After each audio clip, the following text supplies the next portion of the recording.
Hello, કેમ છો મારા વાલા ખાકીના યોદ્ધાઓ? આશા રાખું કે તમે બધા સ્વસ્થ અને તંદુરસ્ત હશો. છેલ્લા ઘણા દિવસોથી ઘણા બધા ઉમેદવારોની મૂંઝવણ હતી કે ભરતી બોર્ડે અચાનક ફિઝિકલ ગ્રાઉન્ડની તારીખ તો જારી કરી દીધી. તો હવે 1 થી દોઢ મહિનામાં 5 કિલોમીટરની દોડ 25 મિનિટમાં કેવી રીતે પૂરી કરવી? મિત્રો, કોઈએ ગભરાવાની જરૂર નથી. કારણ કે આજના વિડીયોમાં આપણે આ મૂંઝવણનો સંપૂર્ણ પ્રેક્ટિકલ સોલ્યુશન સમજવા જઈ રહ્યા છીએ. સૌપ્રથમ વાત કરી લઈએ, ભરતી બોર્ડ દ્વારા ઓફિશિયલ નોટિસ જાહેર કરવામાં આવી છે. હવે આપણા હાથમાં છે 1 થી દોઢ મહિનાનો સમય. જે મિત્રોનું ગ્રાઉન્ડ શરૂઆતના દિવસોમાં આવશે, એમને સમય ઓછો મળશે. પરંતુ યોગ્ય પ્લાનિંગ અને સ્માર્ટ વર્કથી તેઓ પણ ચોક્કસ પાસ થઈ શકે છે. બાકી જેમનો વારો અંતિમ દિવસોમાં આવશે, એમને તો યોગ્ય સમય મળી રહેશે. મિત્રો, જ્યારે દોડની શરૂઆત કરીએ ત્યારે ઘણી બધી સમસ્યાઓ સ્વાભાવિક રીતે આવે છે. શરૂઆતમાં સીન પેન થવું, પગમાં દુખાવો થવો, 7 કે 8 રાઉન્ડમાં પછી શ્વાસ ચડવો, 8મા કે 9મા રાઉન્ડમાં પેટમાં દુખાવો શરૂ થવો અને સૌથી મોટી સમસ્યા મન હારી જવું. ઘણા બધા મિત્રો ત્યાં જ વિચારી લે છે કે હવે નથી થવાનું અને ગ્રાઉન્ડ છોડવાનું મન બનાવી લે છે. પરંતુ સાચી વાત તો એ છે કે આ બધી સમસ્યાઓ શરૂઆતમાં લગભગ દરેક ઉમેદવારને આવે જ છે અને યોગ્ય તૈયારીથી આ બધી સમસ્યાઓ દૂર પણ થઈ શકે છે. મિત્રો, અહીં એક બહુ જ મહત્વની અને ગંભીર વાત કરવાની જરૂર છે. 2 દિવસ પહેલા જ મોરબીમાં એક 25 વર્ષના યુવાનનું રનિંગ દરમિયાન હાર્ટ એટેક આવતા દુઃખદ અવસાન થયું છે.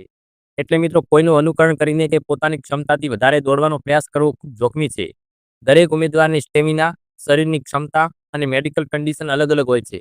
જો દોડ દરમિયાન છાતીમાં દુખાવો થાય, વધારે ચક્કર આવે, આંખ આગળ અંધારું લાગે કે શરીર અચાનક નબળું લાગે, તો ત્યાં જ દોડ રોકી દેજો. દોસ્તો, નોકરી તો લેટ મળશે પરંતુ અમૂલ્ય જીવન પાછું નહીં મળે. દોસ્તો, મારા અનુભવ મુજબ દોડ 3 મુખ્ય આધાર પર ટકેલી છે: મન, શ્વસન તંત્ર અને પગબળ. જો મન મજબૂત છે તો શરીર પણ સહન કરી શકે છે. ઘણી વખત શરીર ચાલે એવું હોય છે પરંતુ મન જ પહેલા હારી જાય છે. એટલે મનને મક્કમ બનાવવું સૌથી જરૂરી છે. સાથે સાથે ક્યારેય પણ વોર્મઅપ કે સ્ટ્રેચિંગ કર્યા વગર દોડવાનું નથી.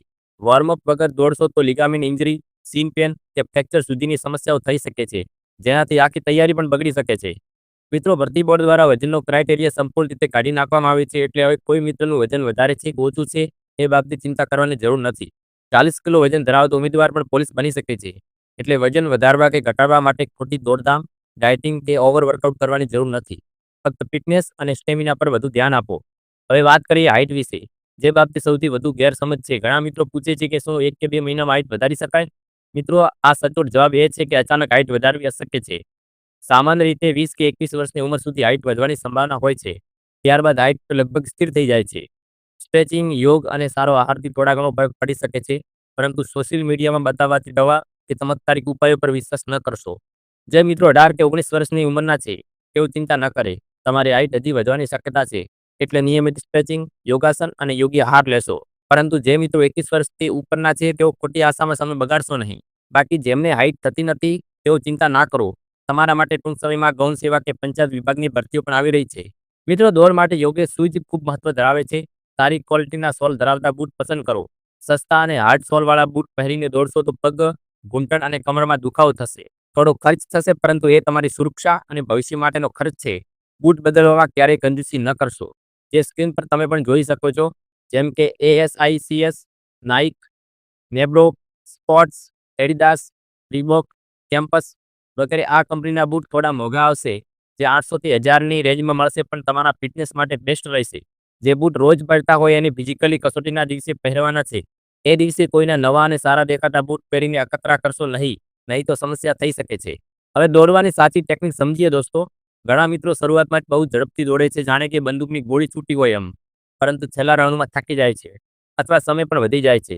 સાચી ટેકનિક તો એ છે કે શરૂઆતના રાઉન્ડ ધીરે-ધીરે કંટ્રોલમાં દોડવા જોઈએ. પછી ધીરે-ધીરે સ્પીડ વધારવી જોઈએ અને છેલ્લા 1 થી દોઢ રાઉન્ડમાં પૂરી 100% એનર્જી લગાડી દેવી જોઈએ. દોડતી વખતે શરીર થોડું આગળ ઝૂકેલું રાખવું જોઈએ. હાથને યોગ્ય રીતે હલાવવા અને નજર સીધી ટ્રેક પર રાખવી જોઈએ. જે ટેકનિકને તમે પણ સ્ક્રીન પર જોઈ શકો છો.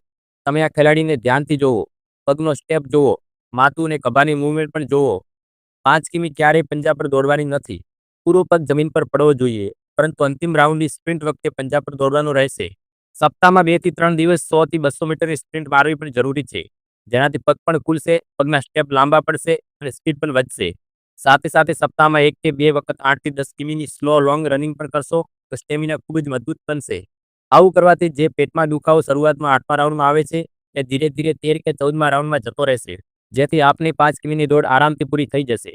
મિત્રો, શરીરને રિકવરી માટે સમય આપવો પણ ખૂબ જરૂરી છે. એટલે સપ્તાહમાં ઓછામાં ઓછો 1 દિવસ, ખાસ કરીને રવિવારે સંપૂર્ણ આરામ લેવાનો રહેશે. રોજ રોજ ભારે પ્રેક્ટિસ કરશો તો શરીર તૂટી જશે અને ઇન્જરી થવાની શક્યતા વધશે. યાદ રાખજો, રેસ્ટ પણ એક ટ્રેનિંગનો જ ભાગ છે. હવે વાત કરીએ ડાયટની. ડાયટ બહુ મોંઘી કે ફેન્સી હોવી જરૂરી નથી. સવારે દોડ કરીને આવ્યા પછી 1 કલાકની અંદર સાંજે પલાળેલા દેશી ચણા, મગ, બદામ, સૂકી દ્રાક્ષ કે કાચી સિંગને દેશી ગોળ સાથે ખાઈ લો. સાથે સાંધા કે હાડકાના દુખાવા માટે કેળું સાથે દૂધ પણ ખાઈ શકો છો. આથી કેલ્શિયમ વધશે, પગ મજબૂત બનશે અને થાક પણ ઓછો લાગશે.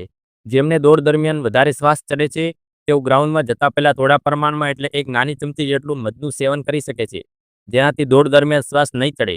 બાકી ઢીંચણમાં પેઇન થાય તો ઘૂંટણની અને સીન પેઇન માટે પહેરવાની ગરમ ગ્રીપ પણ આવે છે, જેને પણ તમે પહેરી શકો છો.